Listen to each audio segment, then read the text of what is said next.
আরেকটা বছর শেষের পথে। এই বছরটা আমাদের অনেক কিছু শিখিয়েছে, কিছু হাসি দিয়েছে, কিছু না বলা কষ্টও দিয়েছে। ভ্রমণ করতে গিয়ে আমি বুঝেছি, জায়গা বদলালে শুধু লোকেশন না, মনটাও একটু হালকা হয়।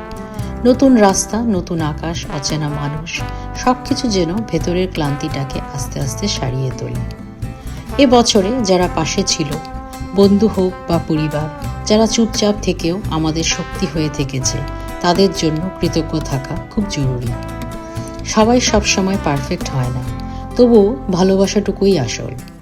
আর যারা একা লড়েছ, নিজের দায়িত্ব নিজেই সামলেছ, চুপচাপ ভেঙে আবার নিজেকে গুছিয়ে নিয়েছ, নিজের প্রতি একটু গর্ব করো।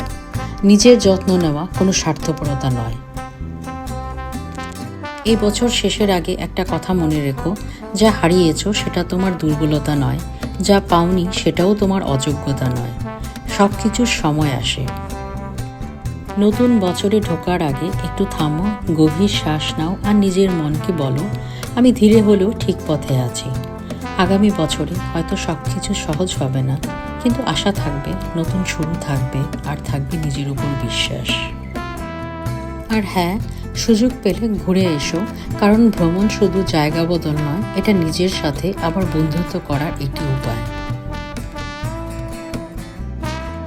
সবাইকে জানাই অ্যাডভান্স হ্যাপি নিউ ইয়ার। পরিবারকে ভালোবাসো, বন্ধুদেরকে আগলে রেখো, নিজের যত্ন নাও, আর জীবনে ছোট ছোট মুহূর্তগুলো উপভোগ করতে কিন্তু ভুলবে না।